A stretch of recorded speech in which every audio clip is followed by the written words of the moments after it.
Bonsoir à tous, bienvenue. Nous sommes ravis de vous retrouver sur RTI 1. Comme toutes les années, la Côte d'Ivoire va célébrer le 8 mars prochain la Journée internationale de la femme. Une journée qui permet de faire le bilan sur la situation des femmes, surtout de créer la mobilisation en faveur des droits de la femme pour bannir les violences et les inégalités. Pour répondre à certaines préoccupations, la ministre de la Femme, de la Famille et de l'Enfant, Nassénéba Touré, a animé une conférence de presse. À l'occasion, elle a présenté le pagne de cette année et surtout les différentes articulations de la célébration 2022. Cette édition va mettre l'accent sur la sensibilisation des jeunes filles et l'appui aux femmes du milieu rural.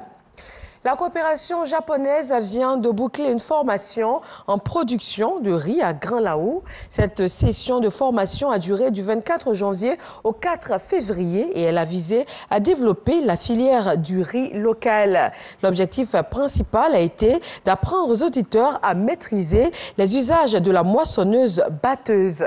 Lanciné Bakayoko.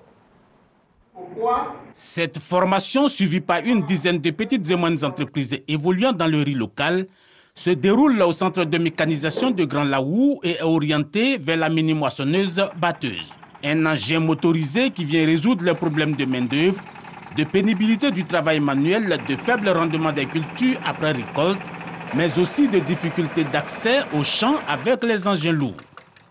À part la mini-moissonneuse que nous avons appris à entretenir, à conduire et aussi à exploiter, parce qu'on a récolté du riz avec la moissonneuse. Nous avons aussi appris à entretenir d'autres moteurs.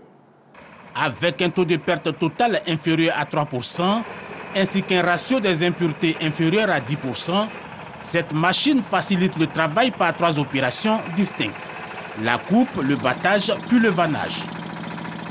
Plus qu'avoir une machine, il est bon pour le producteur de pouvoir bénéficier d'un service au moment où il a besoin de conduire ses travaux. Donc quand il doit préparer son terrain, il faut qu'il ait de quoi préparer son terrain, qu'il le fasse à travers un spécialiste. C'est idéalement ce que nous recherchons. Le Japon, qui place beaucoup d'espoir dans la mécanisation de la riziculture, entend poursuivre sa coopération avec la Côte d'Ivoire. Nous sommes focalisés sur la production de riz pour que la population puisse bénéficier du riz de bonne qualité tout le temps. Donc ce qui est important, c'est d'avoir des semences de bonne qualité et aussi une bonne irrigation. Mais l'aspect principal, c'est la mécanisation et c'est cet aspect qui nous réunit ici aujourd'hui au niveau de la conduite de la mini-moissonneuse batteuse.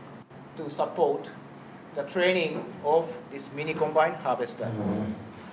En Côte d'Ivoire, la consommation annuelle de riz se situe autour de 2,8 millions de tonnes, dont 50% importées.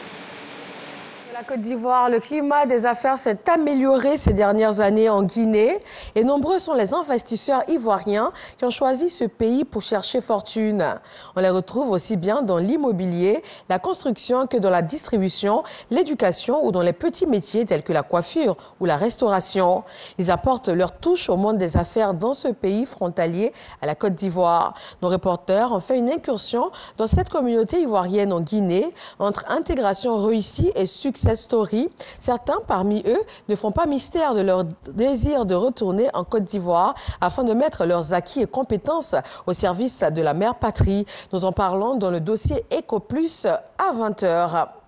Au Mali, la présence du groupe de sécurité privé russe Wagner alimente les débats depuis déjà quelques mois. Une quinzaine de pays européens, dont la France, le Canada ou encore récemment les États-Unis, ont même affirmé que plusieurs centaines de mercenaires russes sont déployés au Mali. Le président russe Vladimir Poutine n'a pas nié leur présence, mais il a cependant démenti tout lien entre les mercenaires et l'État russe. Des affirmations démenties catégoriquement par les autorités maliennes de transition. Elles affirment de leur côté qu'il s'agit là d'une campagne de dénigrement du Mali et que les combattants russes qui soutiennent les forces maliennes ne sont pas des mercenaires, mais bien des soldats présents au Mali sur la seule base d'une coopération d'État à État avec la Russie.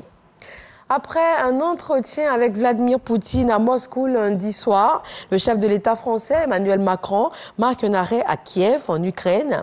Il y a rencontré le président ukrainien avec la proposition de bâtir des garanties de sécurité concrètes en Europe. Mais il va devoir aussi rassurer les Ukrainiens qui s'inquiètent non seulement de l'accroissement des troupes russes à leurs frontières, mais aussi de toute tentative de compromis à leurs dépens. Et puis en Belgique, pour terminer, 13 personnes ont été arrêtées ce mardi 8 février dans le cadre d'une enquête antiterroriste. Selon le parquet fédéral, ces arrestations visent à mieux cerner les activités d'un groupe qui se développe au sein de la mouvance salafiste djihadiste. Les 3 hommes arrêtés doivent être présentés dans un délai de 48 heures à un juge qui va ensuite décider de les incarcérer ou non. Merci de nous suivre sur RTI 1. Retrouvez dans une poignée de secondes l'information dans nos régions. Et moi, je reviens à 20h pour le journal.